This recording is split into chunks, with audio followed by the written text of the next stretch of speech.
The Washington Commanders' first regular season game is just a few days away, but there's still a lot to break down. I am Matthew Heiserman, your host of the Rays Hail Report, and today we are joined by Commanders writer Zach Selby. Zach, it's great to have you on. Yeah, no, it's great to be on. It's an exciting week. It feels like this offseason has been longer than normal, but we're finally ready, almost ready, for the Commanders to face the New York Giants on Sunday, Northwest Stadium. Feels pretty great.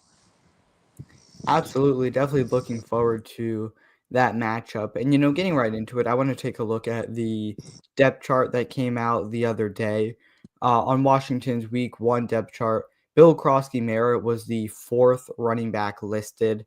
Obviously, he's been getting a lot of hype recently as potentially working his way up to that RB1 spot. So I guess what do you see that distribution looking like between running backs at the beginning of the year, and when can we maybe expect Bill to take a little more of that load? Yeah, I think first of all, let's address the depth chart stuff. I mean, it is an unofficial depth chart, so keep that Mhm. in mind. But also, too, at the same time, there are four running backs that they all believe in, right? Like they've all Cliff Kingsbury, Dan Quinn they've all said that they feel very highly and very confident in this running back room. And Bill is no exception, right? He's done a lot of really good things, has exceptional vision, has really good bursts, has a little bit of physicality to him, which I really like to see out of Mhm. him. It seems like he's been just like from the moment he was drafted, like a fan favorite. And I really Yeah. do understand it because you see all the traits of what could be a really good back. As far as like distribution goes, I think they're going to use a very much a by committee approach to this group. You're not really going to see a bona fide number one, at least for right Mhm. now. Because I mean, Austin Eckler was listed as the starter, but I think at this point he wants to be part of a committee rather than just being that workhorse back. And I think he's going to go with the hot hand. I think it's going to depend on who is getting into more of a rhythm right in the game, and it could one day it could be Eckler, another day it could be Jeremy McNichols, who does well in special teams, but also has some ability to run the ball as well. And I mean, Bill could also get hot as well. So I think it's good. It's Mhm. going to depend week by week, which I think is maybe not what some fantasy owners and Commander fans want to hear right now. But I think Mhm. that is the approach. And hey, the world is still open to Bill. He can definitely still be that guy at some point in his career. It just seems like for now that's the approach they're going to take. And I think that we all know Eckler can really thrive in the receiving role. Now that we don't have Robinson anymore, do you think maybe Chris Rodriguez takes that power back role and we see him a little more on first and second downs? Yeah, possibly. I think Mhm. it's going to depend on how many running backs they keep on the game day roster, right? Because Mhm. normally it's pretty standard for teams to have three running backs on the game day Yeah. roster, and that could change week to week. But I think when he's in there, I think you do like Chris Rodriguez's physicality at the line of scrimmage. He's able to lay some of that thump that maybe some of these other running backs like Mhm. Eckler and McNichols don't necessarily have right now. He's definitely a little bit bigger, even though he's maybe lost a little bit of weight in last offseason. He's got a little more Right. speed as well. But I could see that too. I think Dick would even confirm that like he could be that goal line kind of guy Mhm. at Mhm. some point in the season. It's just really going to depend on what the game plan is, and I know that's not really what people want to hear, but it's all gonna be about how they can best utilize their personnel Yeah. to take down defenses. And then was there anything else that stood out to you about the depth chart that was released the other day? Yeah, I think Josh Connolly being the starting right tackle is Yeah. the obvious one, right? Because Mhm. I think anyone who saw him in practice could tell like this was an inevitable conclusion. He's been splitting reps with Andrew Wiley for a while, but at Mhm. the same time, you can see a lot of what this staff really liked about him whenever they drafted him out of Oregon. He's got the really quick feet. He can be physical at the line of scrimmage. When Dan Quinn even said it in run blocking, which they thought was better than they believed, he can lock on the defenders. He can move them really well. He's able to move in traffic to linebackers like with like pretty well, which I think is something an underrated Mhm. skill set for offensive linemen because you've got all that muck in there when you're trying to do these zone blocks, and he's able to navigate through that pretty well and get to linebackers and lock them down to create some holes for his running backs. So I think that's something that I really like to see out of him, and if he said he's earned it, I would agree with that. I think he definitely has earned Mhm. it. Mhm. In terms of other things, I would say maybe maybe Debo being the primary kick returner on the depth chart is something to keep an eye on, Mhm. because Austin Eckler did that job very well. I think he was top 3 or 4, I think, in kick return yards last year. Yeah. I think that's something to keep an eye on. The Eckler might still be out there. I wouldn't be surprised if he wasn't. But listen, Debo as a starter is interesting to me, because I think Debo has the skill set to do it. He's got the vision. He's got the ability to make plays with the ball in his hands. And with the way the new kickoff rule is set up, it seems like it's allowing players who have that kind of skill set to really thrive. So those are the main two things. Other than that, I think it's mostly a pretty unsurprising depth chart. Mhm. It's kind of what we expected. Mhm. And then getting into this upcoming game against the Giants, New York has one of the best defensive lines in all of football. You got guys like Dexter Lawrence, Brian Burns, Kayvon Thibodeau, the rookie Abdul Carter. What do you kind of see that matchup looking like between the Giants' defensive line and Washington's revamped offensive line now with Laramie Tunsil and Josh Connerly Jr.? Yeah, I think that's going to be the main story of this game, to be honest with you. Because you have guys like Tunzel, you have guys like Josh Connolly who are better at pass protecting. You have some really physical guys up front, even with Sam Cosmiak. You've got Alec Reddy, you've got Biotic, you've got Brendan Coleman, guys who can move those interior players. But again, like you said, those defensive linemen are no joke. I mean, Abdul Carter is, Yeah. I mean, his reputation is one of the best players in his class. That seems like that's going to be the case this year. You have Kayvon Thibodeau, who is an athletic stud. You have Dexter Lawrence, whose reputation speaks for itself, and Brian Burns, of course, another first round pick joining that group. I'm curious to see how that group is going to do against the run, because you hear a lot about their pass rush, which is obviously warranted. But this Giants team didn't do particularly well when it came to defending the run last year, Mhm. and I know that they made some serious adjustments there. So we'll have to see how it goes.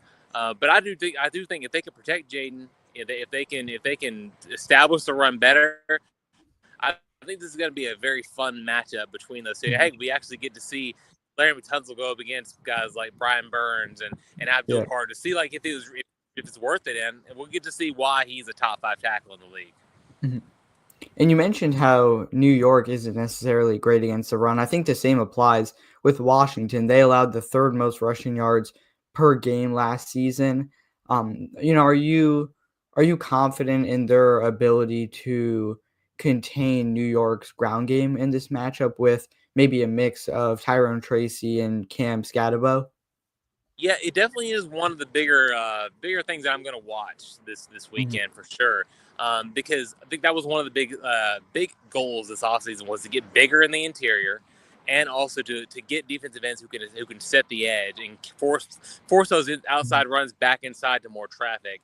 And I think that they've done a little bit of that, right? You've got Eddie Goldman, who's a bigger guy, not necessarily someone as a bee is flying into my Mhm. face. Yeah. um, you have a Eddie Goldman, who's a bigger guy, but also is able to stop those running gaps a little bit. You've got guys like Jacob Martin who can set the edge. You've got Dietrich Wise, who's very good at that as well. I think, again, same sort of deal with the question we had last. I think that is going to be one of the bigger stories here: is Mhm. can this team actually stop the run? Because you look at those pass stats, and I know that Washington was fifth in the league in passing yards allowed, but a lot of that is because these teams were just able to run on them. And I think for me personally, I think the staff looked at that long touchdown run that the Saquon Barkley had against the Eagles. They looked at that Yeah. play a lot, so we just can't have it anymore. It's not a formula for success. So I think in terms of whether or not I'm confident in them, I am. But again, Mhm. results are really what's going to have to show up here. And I think they can do it. It's just going to matter of me seeing it. And then the last matchup I want to look at is Malik Neighbors, right? In 2 games against Washington last year, he had 19 receptions, 186 receiving yards, and a touchdown. I know that Washington's secondary was maybe a little bit of a concern going into the offseason. Maybe they had a little bit of, lack of depth in that area. I know now they have a younger secondary.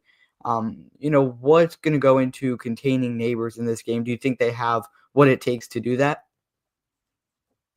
Yeah, I think the secondary has been one of the most impressive looking groups Mhm. Mhm. all training camp. Mhm. They're much deeper. They probably they couldn't have corners and safeties. So in terms of their depth, I think they're pretty good there. Marshawn Lattimore has looked really healthy. Trey Amos has looked like a dog. We haven't had to see him against any of these number one receivers yet, but Mhm. I have a lot of confidence he's going to be able to hold his own. And then guys like Jonathan Jones, a veteran guy who's probably not going to be a starter, but adds some leadership there and some quality depth as well. Mike Stanfield is going to be back on the slot, which I think is going to be a really good move for him because it's going to allow him to keep up with those shiftier slot receivers and maybe match up against some of these other outside guys as well, depending on the personnel packages. And Noah Igbenogany too. Let's not forget about him. I think Yep. he does add some spot starter value there every once in a while if you need him to. So again, like I mentioned, this passing defense, yes, it was fifth in yards allowed, but also I would say like when you went up against those top tier guys like AJ Brown, Devontae Smith, some of these other top receivers in the league, they really started to show some of their weaknesses, especially with allowing big plays downfield. I think that's going to be better this year because I think a lot of these Mhm. guys they've drafted and signed are better at man coverage. So Mhm. that's something to keep an eye on as well. And I wrote a story about this that just published. You can check it out at commanders.com about how this group is going to have to be prepared for that. And Joey Jr. even said, like, look, like this group is better. I've been pleased with what they're doing. They're sticky in coverage, but in terms of whether they're ready, like we'll see. And I think until Sunday comes around at 1 o'clock, that's the best we can hope for right now. Mhm. And then you look at there's no major injuries in this game, but you look at Noah Brown's knee injury that's Yep. been lingering recently. If he's not able to suit up in week 1, what impact does that make on the wide receiver room? Do you think it really makes an impact at all?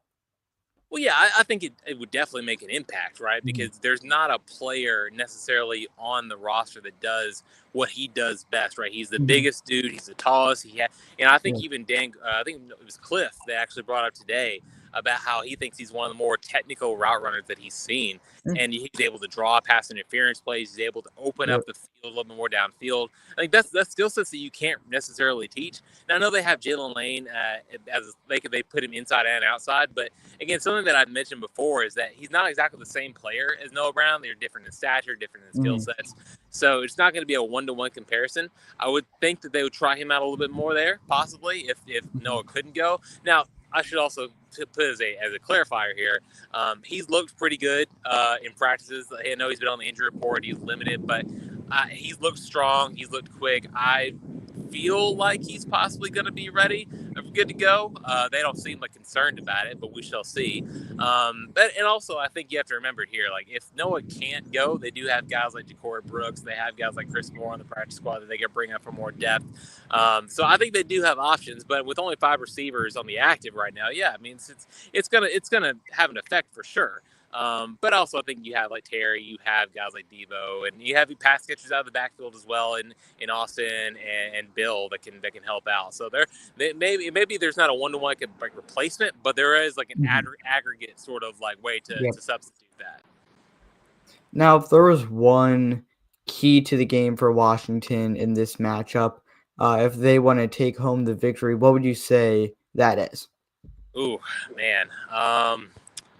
I'm gonna have to say it's gonna have to be protecting Jaden Daniels because we've Yep. seen like when you protect Mhm. five, he's gonna light up a defense, and Mhm. I'm really excited to see what he does. Now I know this Giants secondary is gonna be better. The defense by far is I think probably the most improved unit on that team, but I think like Jaden has looked exceptional in camp like he always does. He's got more weapons. He's more confident in the system, and if you protect him, he's going to have a chance to really light up a defense and really do what he does best. That's why he got Larry Tunsil. That's why he got Josh Connerly. Mhm. And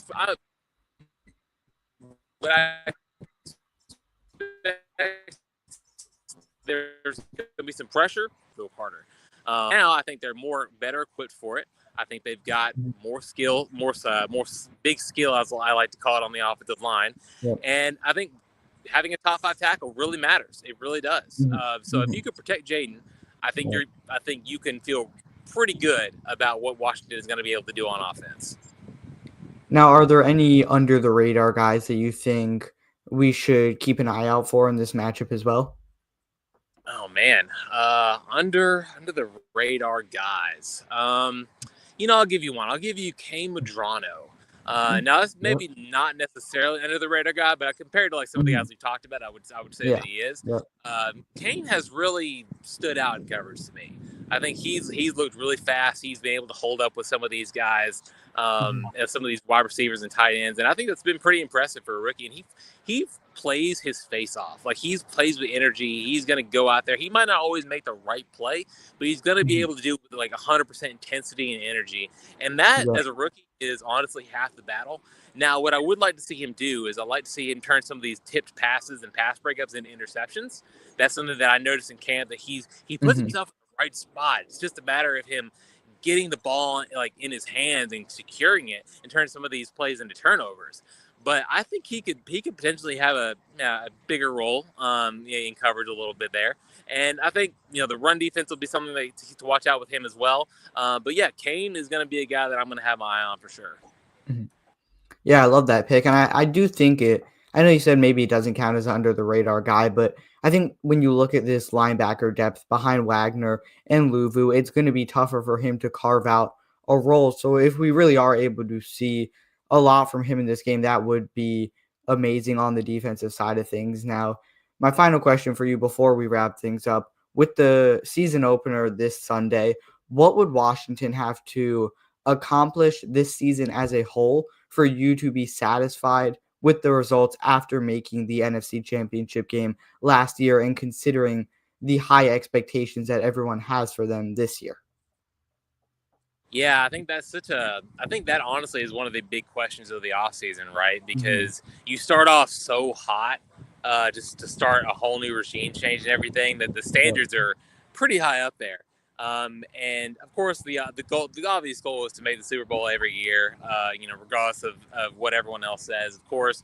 But I think for me, I think it's to show the rest of the league that it's not just a 1 year hit, right? You see a Mhm. lot of teams Mhm. out there that can Yep. have these one flash in the pan sort of things where they make a surprisingly deep playoff run. They're one of the Cinderella stories in the NFL, and the next year they kind of go below 500 or become a top 10 pick again. You say, okay, they've still got some work to do. No, I think Mhm. what they really need to do is they need to show that yes, our formula works. It's a Mhm. proof of Mhm. concept. It's going to be consistent. We're not going anywhere. We're always going to be the hunters. We're always going to be competitive. We're always going to be one of the top teams to look at, because we believe in five. We believe in Jaden Daniels, and we believe in the system, the culture that we have established. Mhm. That's what I view as a big success, and I think the wins and the results will come Mhm. from that, as it showed last year, right? Because I think this team really they maximized the best of the potential they had, and they got 12 wins, which I don't think anybody would have Mhm. predicted last year. But at the same time, like the culture, the buy-in, like the energy, the camaraderie, that like those are all intangible things that I believe had a very serious role in getting the team 12 wins and having that Mhm. deep playoff run. So again, if you can have that sustained success, proof of concept that the culture works, that to me is going to show the rest of the league that this is a successful program going forward. Mhm. Do you feel like they made up any ground on Philadelphia this offseason? Yeah, I mean, I think so. I mean, we'll Mhm. have to see, of course. Like that's such a tough question because I mean, look, Mhm. Yep. Philadelphia is the best roster in the league. Like they've got Mhm. an amazing GM in Howie Roseman. They draft well. They sign good Mhm. contracts. I mean, it seems like they're the standard of the NFL right now, and rightfully so. I mean, they've won a Super Bowl, of course. Like, Mhm. but the way they've set up their team is also very exceptional. I think everyone is Yep. chasing them right, Mhm. especially teams that are in the division. And I would like to Mhm. think that they've gotten closer to that. Like I've been saying multiple times this offseason, I think they are objectively better than they were last year. The two questions I have for that is, okay, how much better, and two, what does that mean in a season where you have a tougher road schedule with tougher opponents and more standalone games? That's going to be that like that's those are the main two questions I have for this team. And I believe in this team. I think they can surprise some people for sure. I think they're going to compete for another playoff spot. Mhm. I've yet to see otherwise. So again, I think they probably did close the gap at least a little bit. But Mhm. until we see Mhm. them, until we get like maybe a few games under our belt, I can't really say for certain how much it is, and Yeah. I'm eager to see them prove that. 100%. Football comes back tonight. We got the Eagles and the Cowboys at 8:20, NFC East matchup, and the Commanders won't be the worst team in the NFC East record-wise after tonight, which is always nice. But I can't thank you enough for coming on. Is there anything else you want to say to the people watching before we wrap things up? Yeah, I'll just say, I'll echo some of DQ's sentiments. Thank y'all for supporting this team. Yeah. This would be my 7th season, and I've really come to love this team and this fan base for what they've been able to, like the support that they have. They've been through some tough years, but I Mhm. think this, like last year, showed that maybe a new day is coming, and this year is a show that the new day is staying here. I really believe that, and I believe with like what AP and DQ have been preaching. So again, hey, we're getting ready for year 2 of Jaden Daniels, and there's nothing better than that. Love to hear it. If you made it up to this point, make sure you like and subscribe. It's completely free, helps the channel grow a ton. As always, I'm Matthew Heisman on the Raise Hail Report alongside Commanders writer Zach Selby. We will see you next time.